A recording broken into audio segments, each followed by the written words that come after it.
Well, welcome everybody. We're glad you're here at all of our campuses, or if you're just joining in with us online, we're so glad you're here to join in with us today.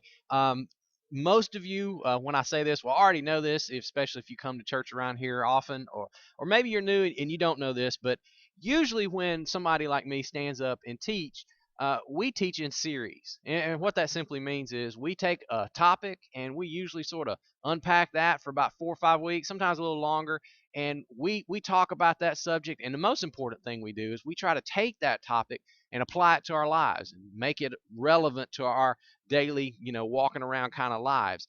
And the thing about today is it's going to be a little bit different than that. See, today's message, it's not a part of a series. We're not starting a series, we're not ending a series. In fact, we're not even in the middle of one. Today's message is sort of just a by itself kind of deal. It's sort of a standalone message. So it's going to be a little bit different than what you're normally used to. And I also say this, my talk today is going to be sort of set out a little bit differently than I usually do it. I want to lay this out a little bit differently than normal. See, usually when I speak, we'll start by setting up a problem or an issue or challenge that most of us wind up facing in life. And then we'll open up the Bible, we'll see what the Bible has to say about that thing. And then we get to the end, and I make the application. That's the part of the message where we take everything we've learned. Sometimes we learn new stuff. Sometimes we just get reminded of stuff we already knew. And then at the end, I tell you what I think you ought to do with all of that, which honestly, it's part of the job that I really love.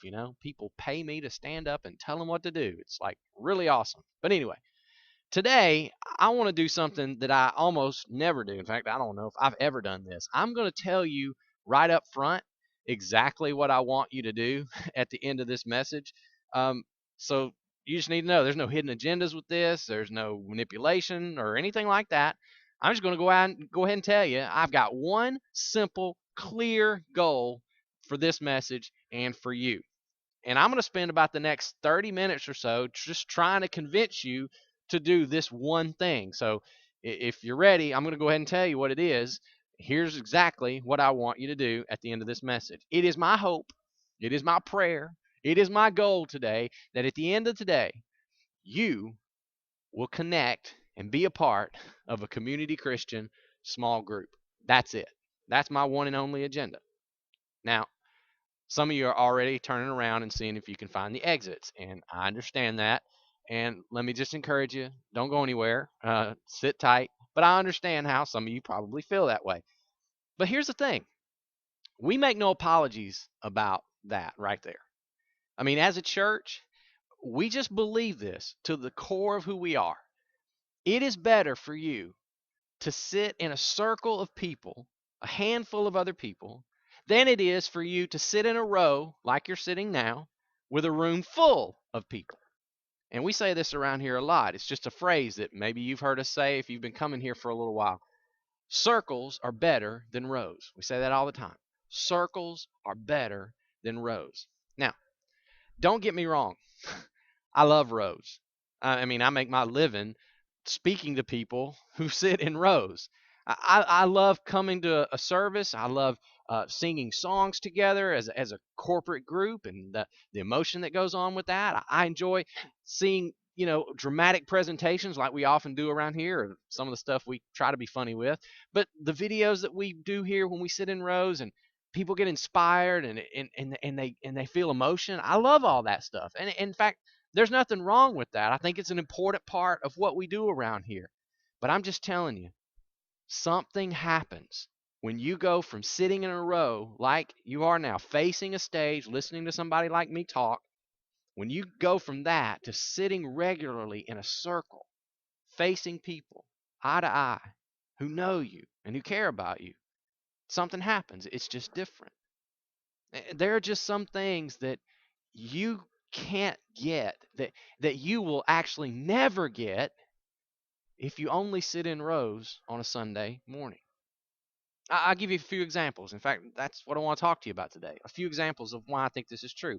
And the first one I think is especially true if you're a person who's just started coming to a church like this. If this is just sort of your first go with church, or you're coming back to church, here's what I know, and I think you'll agree with this.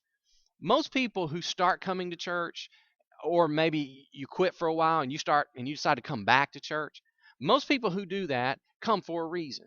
There's something that draws you here, something that prompted you to want to come back or to come for the first time. And maybe it was a mistake that you made in life, and it messed things up, and you're trying to figure out how to fix that.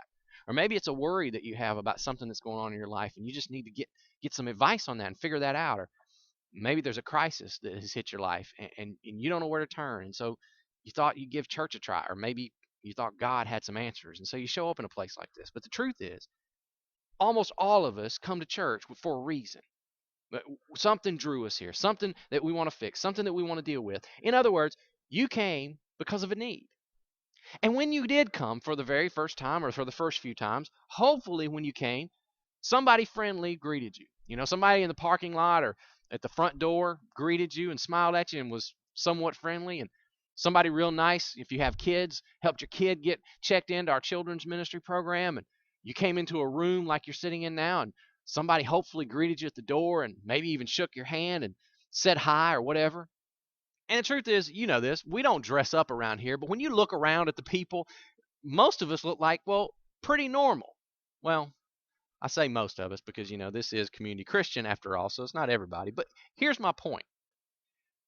What can easily go through your mind when you just sit in a row here on Sundays is this. You can look around at the quote unquote normal people that sit around you, and you can have this internal conversation inside your head.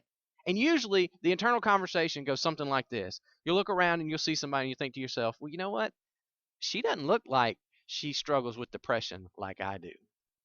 Or that guy over there doesn't look like he's been through a really tough divorce like I have. That family that sits near me, that they don't look like they struggle with anything. In fact, the kids all look like they get along, and the parents seem pretty happy with the kids, and they don't look like they're struggling through anything in life. You know, he or she who sits around you, you think they don't ever fight like we do at home, or they don't ever worry about their future. They don't have problems with money, and the list goes on and on and on. And here's the thing: as long as you sit in a row, only sit in a row, that's the mental conversation you can legitimately have. But when you sit in a circle, when you're a part of a small group, that conversation ends immediately. Because see, here's what happens. You begin to discover that that man or that woman or that student who sits near you every Sunday, who looks all put together on the outside, in reality, they're just like you. They think the same thoughts that you think. They doubt the same doubts that you doubt. They made the same stupid choices last week that you made. They have the same fears that you have. But see, you won't ever know that. And you'll never even truly believe that until you move from a row and you sit in a circle and you experience it firsthand. Without that, you will have that internal conversation. And see, here's why this is so important. And I would say this is why this is so dangerous. If you have that internal conversation in your head long enough, you'll start to convince yourself that you're right. You'll start to convince yourself that everybody around you is different from you, that nobody around you struggles the way you struggle. Nobody else in this church would really get it if they knew who I was. And once you convince yourself of that, trust me, it won't be long before you will stop sitting in a row altogether. Because you'll convince yourself, maybe this is not the place for me because they're not like me. And when you do that, you miss out. You miss out on the great things that I believe God has planned for you as a part of this community. You'll miss the power that is available to help you with whatever it was that brought you here in the first place. Whatever that need was that drove you here, you miss out on the power to help you with that need. That's why we say that a circle is so much better than a row. Now, I can give you another example why I believe this. And this one is for people who come here all the time. Those of you who show up here week after week after week. You show up here on Sundays and you sit in a chair like this. You sit in a row and you face a stage and you hear me or Ed, we deliver some awesome, inspiring message. Well, okay, that's an exaggeration. I'll rephrase that. You hear me deliver an amazing, awesome, inspiring message. Okay, get that out of the way. Afterwards, after all that's done, here's what happens. You get motivated. I know because I talk to a lot of you. You hear a message on Sunday and you're motivated to do something with it. And then you hear us say, hey, take a next step. And you pull out your connection card and you check one of those next steps on the back and say, you know what, I'm going to do that. I know that's what I need to do. I really felt like God was speaking to me and I need to change. There's somewhere I need to grow. There's something I need to work on. There's something that I want to do to put what I learn into practice. And you feel all motivated to do that. And then you leave, and the same thing happens to you that happens to every single person who leaves here on Sunday. It's that life picks right back up where it left off on Sunday afternoon and Monday morning. And before you even realize it, you kind of forgot about that defining moment that you had when you sat in that row on Sunday. That defining moment that you were sure was going to change you or was going to help you or was going to make you grow. Now, take that scenario, fast forward 3 months, 6 months, a year, even 2 years, and here's what happens. You start having that experience over and over and over again. And if you have it enough times, you'll have an internal conversation going on in your mind, and here's what it sounds like. You know, I really like the services there at that church. And they're great, but man, I've been going there for a while, and I'm just not sure I'm getting anything out of it anymore. I mean, it's not connecting to my life. It's not helping me grow. It's not helping me change. In fact, I think that I heard that sermon a year ago. That topic he just talked about, I think he talked about that last year. I've heard this before. Maybe this church isn't for me. Maybe it's not a good fit. Maybe I ought to go try another church. Or maybe God doesn't have the answers that I thought he had in the first place. And if you have that internal conversation long enough, eventually you will stop sitting in a row altogether. But when you sit in a circle, when you put yourself in a small group, it stops that internal conversation. And I'll tell you why. Because in group, here's what happens every single week. You sit in a circle with other people who heard the exact same message that you heard on Sunday. You sit with people who had the exact same thoughts that you thought, people who made the exact same commitments that you made, who had the exact same motivation, who were just as excited about the change that they felt God was going to make in their life. And you sit with people who did the exact same thing you did. They walked out, and on Monday morning, it was gone. And they forgot. But when you sit in a group like that, and you start to tell that story, and then you listen to other people tell their story, and it's pretty much the same thing, you get reminded of what God said to you on Sunday. And through His Holy Spirit, you remember He speaks to me every time we gather in these rows in this church, and you challenge each other. You challenge each other to stay committed, to not forget, to grow, and to change. In circles, church stops becoming about me and God, which it was never intended to be in the first place. It becomes an us and God thing where we hear and we tell the stories of what God is doing in each and every one of us, and we begin to see how this whole story fits together with all of us. Listen, you can be inspired to grow or to change while sitting in a row. That's true. But you will only be equipped to change or to grow when you sit in a circle. In other words, when I sit in rows, I learn what I need to change. But when I sit in a circle, I learn how to change. That's why circles are so much better than rows. And that's why I'm asking every single one of you, get into a group. And listen, not because this is a win for our church. I want to be clear on that, okay? This is not about us. That's not what this is about at all. In fact, we as a church, we don't really get anything out of your decision to be a part of a small group. In fact, it's just more work for us. I mean, here's the truth. Quite honestly, if every single person who's watching this today, who's joining in with us, if every single person here today decided to get into a small group this week, I guarantee you it would create probably the most hectic, stressful work week for our staff that we have probably ever had. And you know what? I'm okay with that. In fact, we would welcome that. I mean, but the point I'm trying to make is we don't want you in group because this is about us. This is not a win for us. We think it's a win for you. You have so much to gain.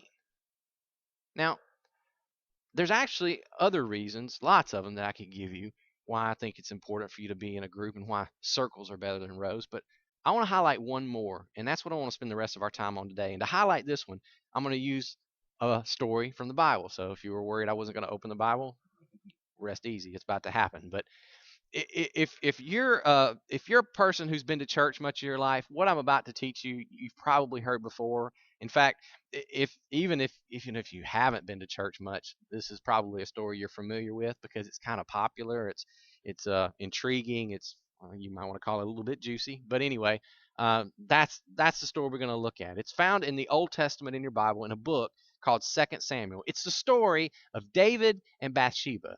Now, right there, a lot of you are thinking to yourself, what in the world does that have to do with small groups? Well, we'll get to that in just a minute. But I want to teach you this story, and I want to make a few observations. In fact, I want to make one big observation right at the end. But let's look at this story together. And if you don't have a Bible with you, you can connect on your smartphone. But I want you to follow along with us.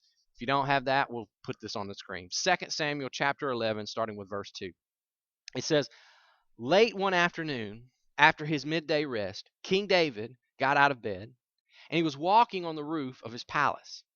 As he looked out over the city, he noticed a woman of unusual beauty taking a bath. Now, just a little detail that you may not have thought about when you've read this story before. When this story takes place, you just need to know David is not a young guy. In fact, he's about 50 years old. And don't write me letters. I know that's not old. I mean, I'm less than a decade away from that myself. I'm not saying he's old, but what I'm saying is David's not just some kind of wild kid who's just running around trying to see naked ladies. That's not the state of life that he's in right now. David's been the king for about 20 years at this point in his life. So my point is, he's an adult. He's well established in his life. He's got adult children. I mean, he supposedly worked through all that craziness, that you and I went through when we were teenagers and in our 20s. He's worked through all that. He's past the impulsive, crazy teenager stage. He's not a young guy. He's established. Next verse. He sent someone to find out who she was, and he was told she is Bathsheba, the daughter of Eliam and the wife of Uriah the Hittite. Now let me point something else out. These names, they're not strangers to David. In fact, he knows all of these people. Eliam, who is Bathsheba's dad, he's one of David's most trusted advisors. And Uriah, her husband, he's one of David's oldest friends. He's fought beside David for years. He's the one who sort of helped David become king. He's a part of David's army. He's one of the best soldiers in David's army. Then David sent messengers to go get her. And when she came to the palace, he slept with her. Now, the Bible doesn't tell us this, but from what we can tell, most likely this didn't happen just once. This is probably something that happened more than one time. Bathsheba finally sends word back to David that she's pregnant, and he has no doubt it's his baby. And here's the other thing. People around David, they know what's happening. I mean, look at the text. It says that he sent servants. He sent the people right around him to go and get her. They see her coming in and out of the palace. This is not a secret to the people who are closest to David. People know what's going on. He's having an affair with his advisor's daughter and his good friend's wife. And now he's in trouble. And when he gets in trouble, David does exactly what most people would do. He tries to control the outcome. That's what he cares about. So he's got a plan. And here's his plan. He decides, I'm going to call Uriah back from the battle. Uriah's out fighting the war for David. And he says, I'm going to call him back, and I'm going to pretend like I need an update on what's going on out on the battlefield. And so he brings Uriah back, and he brings him into the palace, and they sit and they have a little discussion, a little meeting. And David asks him a lot of questions. And then finally, when they're done, David says, now that you're home, Uriah, I know you want to go home to your wife, wink, wink. I know you want to go home and spend some time with your wife. I'm sure you miss your wife. See, David's thinking, if I can just get the two of them together, then all of this will go away because, they'll be together. And he'll think it's his kid. And you know what Uriah does? Uriah says to himself, how can I go home? How could I take my mind off of my duties? How could I focus on a vacation when all of my men are out there fighting? I won't do it. And so what Uriah does is he goes and he spends the night at the gate, the palace guard, where the palace guard hangs out, and the guys who guard David, who were sent there to protect David. He's thinking to himself, I can't go home. I can't go take my mind off of my duty. I'm serving my king. My men are out in battle. I don't want to get distracted. He's an honorable man. So David realizes his plan didn't work. So he says, well, I'll come up with another plan. The next night, David brings him in and has dinner with him. And this time, he gets him drunk on purpose. He keeps feeding him wine, just to try to get him off his guard, just to get him a little tipsy, just to get him to the point where he's not fully in control. And he says, now, Uriah, go home to your wife. And you know what Uriah does? He does the exact same thing he did the night before. He goes and he sleeps at the gate with the palace guard because he's an honorable man. In fact, Uriah has more honor when he's drunk than David has when he's sober. And so David, he's got to control the outcome. He's got to fix this.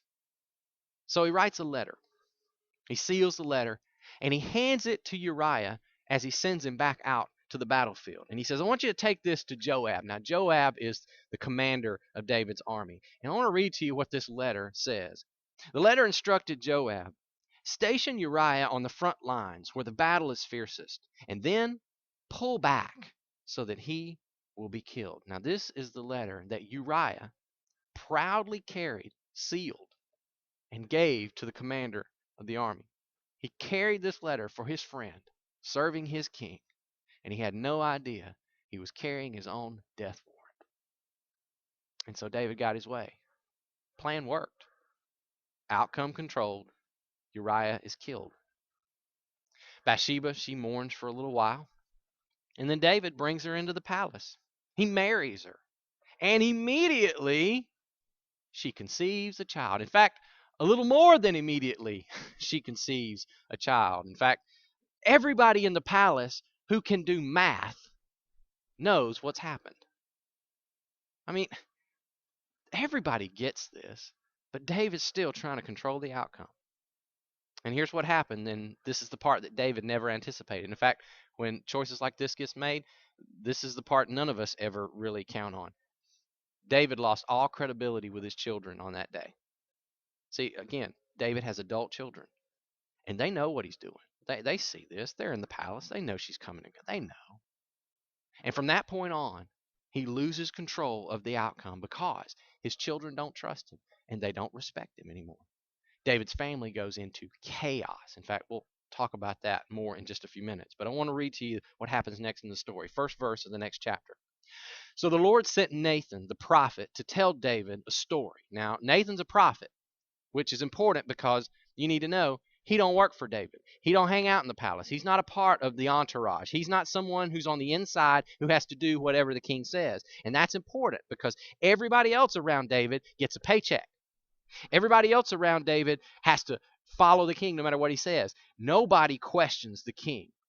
See, the point is this. David had become isolated and inaccessible. David at this point had nobody else in his life who would simply just tell him the truth. Kind of like that boss in that video we showed you in just a few minutes ago. He didn't have anybody who was willing to step up and tell him the truth. He was isolated, and he had become inaccessible to other people. Now, let me ask you this question. Whenever you are inaccessible to other people, do you tend to make better decisions or worse decisions? Come on, let's be honest. You make worse decisions. You make horrible decisions. So God has to send someone from the outside to gain access to David to tell him what no one else will tell him. And here's what Nathan the prophet says to David. He says, David, let me tell you a little story. There were two men in a certain town. One was rich and one was poor. The rich man owned a great many sheep and cattle. The poor man owned nothing but this one little lamb that he had bought. He raised that little lamb. It grew up with his children. It ate from the man's own plate, drank from his cup. He cuddled it in his arms like a baby daughter. That's kind of weird, but he's making a point. One day, a guest arrived at the home of the rich man. But instead of killing an animal from his own flock or herd, he took the poor man's lamb and killed it and prepared it for his guest. And then Nathan looks at David and he says, so David, what do you think we ought to do with this guy? David was furious. As surely as the Lord lives, he vowed, any man who would do such a thing deserves to die. Now, I want you to notice something about what David just said. That's just a tad bit of overreaction, don't you think? I mean, think about it. You don't kill a guy for stealing one sheep. I mean, really? See, what's going on here? Well, I think I know what's going on. I think the reason David is so angry is the reason that most of us wind up in this situation. David feels guilty. And you know just as well as I do, when you feel guilty about something, doesn't anger sort of come as a secondary emotion? You kind of get angry with yourself because you're frustrated with yourself. You know you shouldn't have done something. You know you feel guilt over this, and you know you shouldn't have been that way, and all that kind of stuff. And so you feel anger at yourself. But when the anger comes out, who is it get expressed towards? Somebody else. See, we get angry at ourselves for the things that we've done because we feel guilty, and then we wind up taking our anger out on everybody else around us. Then David said to Nathan said to David, "You are that man." And he points that anger right back to where it ought to be. That David's really angry at himself. And then David confesses to Nathan, "I've sinned against the Lord." And you know, the good news as you read this story is God forgave David, fully forgave him of what he did. But you also need to know that it did not erase the consequences of David's sin. This decision that David made when he became so isolated and so inaccessible to anybody else.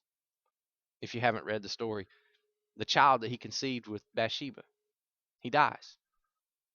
David's children, his adult children, they're so embarrassed by their dad. They get so angry with him that they start to rebel. He loses all influence with them. He loses his credibility with his children. In fact, you should go back and read this story sometime. It's a fascinating story. It's a tragic story. Later on, David has a son who rapes his half sister. And because David, he feels so guilty about what he's done, he's lost all moral authority with his children that he doesn't say anything. He doesn't discipline his son. He doesn't speak out against it. He just sort of hands off. He just lets it go. And then his other son sees what's going on and he just loses it. He can't understand why his dad is the way he is. And he's so frustrated with him. He raises up an army. His sons go to war with each other. In fact, at one point, David has to flee the palace and run for his life. And then, in order to add insult to the injury, one of David's sons takes over the palace, runs his dad out of town, goes up to the roof of the palace, and has sex with David's wives on the roof in full view of the whole city. Remember, that's the place where David's sin all started. He did it to humiliate and to punish his own father. And that's not only that the only consequences that David faced. His sons wind up getting killed in battle. As you read the rest of the story, the whole nation gets split in two. I mean, it's a tragic, tragic story. And David was fully forgiven by God. But the consequences he faced for his decision, because he got isolated and he was inaccessible, those consequences were permanent.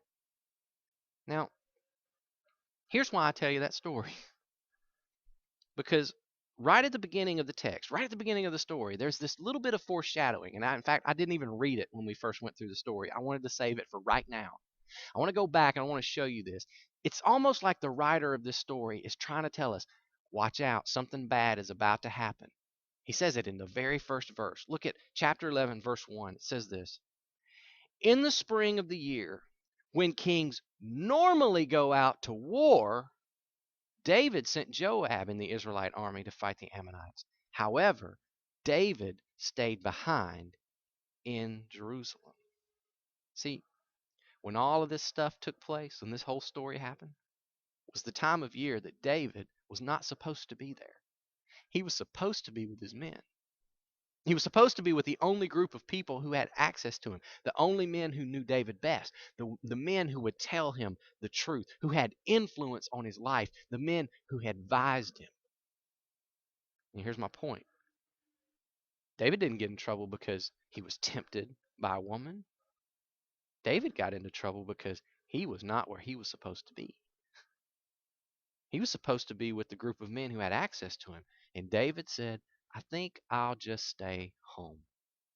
He purposefully isolates himself away from accountability, away from the one group of men who had the ability to stand in the middle of David's life and keep him from making stupid decisions. And David said, I'm the king. I've been there and done that. I don't need that anymore. You guys go on. I'm going to stay here because I'm too busy for that, or I'm too important for that, or I can handle this. Listen to me. I believe that it is in every single one of us the potential to make one of the kinds of decisions like David did. And I include myself in this as much as anybody. In fact, probably more. You and I were created to do life in community. But if no one has access to our hearts, if no one has access to our lives, if we live in that state for long enough, we start making decisions that we would have never made in another situation. And those decisions have the potential to cost us dearly. Now, am I trying to tell you that today you're likely to walk out of here and make a decision that's going to blow up your life tomorrow morning, something that's going to ruin your marriage or blow up your family or put you out on the street or something drastic like that? Am I saying that? No. In fact, you're probably not going to do that. Now, some of you might, but most of you won't do that. In fact, most of those kind of things happen gradually. But here's what I am saying.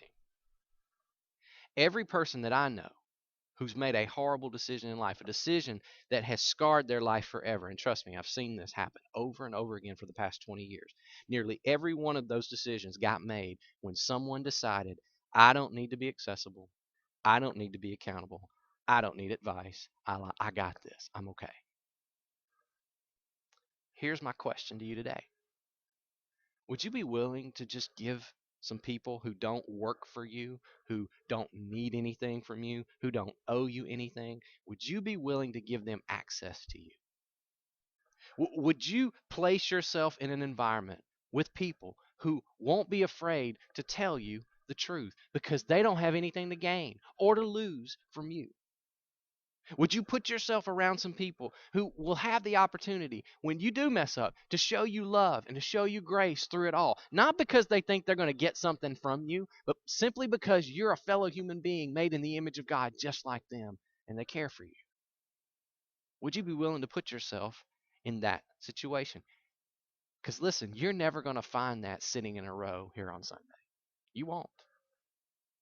You will not sit in a row facing a stage like this, listening to somebody like me talk. You will not get that. And listen, I know this doesn't sound very Christian, but it doesn't matter how much Bible you read. It doesn't matter how much Bible you hear taught. It doesn't matter how many church services you attend. The only way this happens is when you become accessible. And the only chance you have of that happening is in a circle. That's why we want you to get into a group so badly. Not because we want something from you. We want something for you. So, can I invite you? Can I challenge you? Can I beg with you? Can I plead with you? Whatever you want to call this. Will you get into a small group? Will you just give just a little bit of your life, give just a little bit of your time to a group of imperfect people who are just like you? And listen, I am not promising you that if you do this, you're going to have a flawless experience.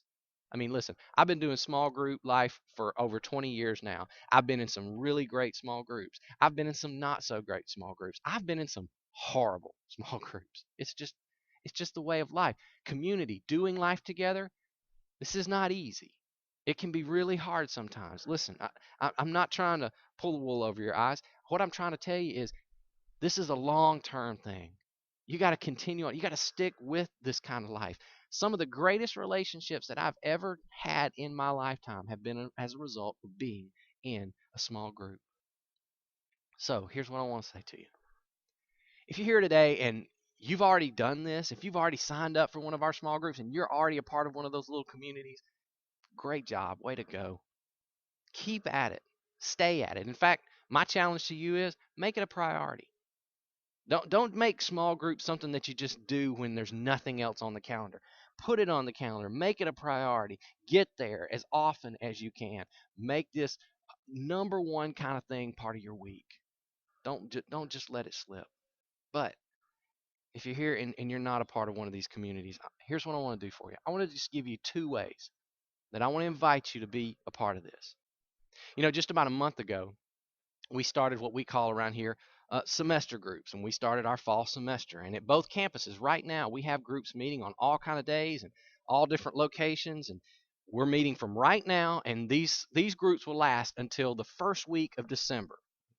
And maybe you were here and you heard us made the announcement and you heard people signing up for these things and you thought to yourself, not right now. I'm going to take a pass on this. Here's what I'm here to tell you. There's only about 10 or so weeks left in this whole semester that we're doing in our fall groups. And if you're at a place and you're saying, you know what, I'll give this thing a shot. I'll commit to the next 10 weeks or so. On the back of your connection card, on the next step section, there's a place that says, I want to get connected to a semester group. I'm going to encourage you to check that box. And when you do, somebody from our staff is going to follow up with you. We'll either follow up with you today or at the latest, maybe tomorrow. And also make sure you put your email address on the front so we can get in touch with you and get you the information. And of course, check your email and we'll follow up with you and we'll help you get started on this whole thing if you're ready to commit to a group. And I want to say this too. If you're a student here today, you're in high school or junior high, and you've never taken part in our student ministry at your campus, I want to encourage you. That's what our whole student ministry is built around, is this model of small groups, of sitting in circles, not just in rows. I want to encourage you to be a part of this. I wanted you to let us know that you want to connect to a group, and make sure you write student on there so we'll get you connected to the right place. Or better yet, walk right out of this room and find the student ministry room at your campus and just walk in there. They'll help you, man. There'll be people there to help you get it connected. I highly encourage you to do that. Now, there are some others of you here, and you're listening to me talk, and you're thinking to yourself, this is just way too much. I've never done anything like this. And some of you are here maybe for the very first time, or you're just new to our church, and you're not even sure you trust us yet. And I don't blame you. I wouldn't trust me either. I get that. Here's what I want to do. I'm going to make an invitation to you. Next week, we're starting a brand new series of messages. In fact, we've put together a short video tease that we want you to see about that series. So let's watch that right now. Sometimes I just lose it when my kid comes home after curfew without any explanation. I mean, how can he be so inconsiderate? I think the thing that I argue about the most is probably my kids' grades. Every day seems like a constant battle just to get them to do their homework. My mom never lets me do anything. Anytime I want to go anywhere or do anything, she just can't wait to ruin it. And she would understand if she had to do my job. I mean, someone has to put food on the table. I wish she would get off my back about it. And so I find myself yelling and screaming and grilling him with all these questions about where he was and what he was doing. And, I don't want to be that guy. Somebody's got to take control of the situation. I know it's just a letter, but that grade means the difference between a college education and a job at McDonald's. And now I'm the only person who can't do anything. And everyone knows it because my mom runs my life. I'm going to be graduating soon. Is she going to come to college with me too? I want to be home more. I do, but honestly, if it's between making my bosses happy and my wife happy, it's a lot easier at work. I don't know. I guess it's just because I want him to be safe. I mean, 10 minutes past curfew is 10 minutes he could be lying in a ditch or on the side of the road. I don't know where he is, and that just makes me scared. I'm just so scared that I won't have done the right things, made the right decisions. When it comes down to it, that's it. I'm scared that I haven't prepared my kids enough for college or for life. That if I don't stay on them about their grades or their activities, that they're not going to get into the right college, and then they're not going to get the right job, and they're not going to have the life that they want, and it's all going to be my fault. I don't know why it bothers me so much. It's not like I really care what people think, but maybe I do. I don't really like fighting with my mom, but I feel like if I miss out on what's going on, I'm going to lose my friends. And yeah, you're right. I don't want to live this way. I don't want to spend more time at work than I do at home simply because I'm afraid of what might happen, but I don't know what else to do. Fear is a powerful force in our lives. It can control us, drive us to make decisions and become people that we don't want to be. But this wasn't the way God designed us to live. Imagine what your job would be like without fear. Imagine your marriage, your parenting, your relationships without fear. What kind of decisions would you make? What kind of person would you be? What would change if you lived your life fearlessly?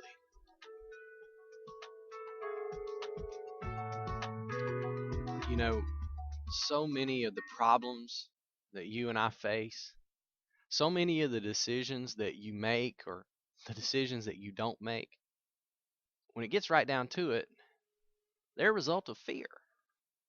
Fear has such a grip on all of our lives. So for the next 5 weeks, we're just going to get into this, and we're gonna learn, and we're gonna grow in this whole area. But to go along with this series, we are starting something that we have actually never done at Community Christian ever before. We're starting something called series groups. And here's all they are. It's just small groups that meet for just 5 weeks. The 5 weeks that we'll be doing the Fearless series. And you can join up with one of these series groups. And it's almost like you'll be giving group like a test drive. And who knows? You might like it. You might learn something. You might they might actually be good. But here's the thing. Even if you don't like it, it's 5 times. It's just 5 weeks. So if that sounds like something you want to just give a try, I encourage you on the back of your connection card, there's a place under Next Steps. It says, I want to connect to a series group for 5 weeks. You check that, give us your email or a contact on the front of the card.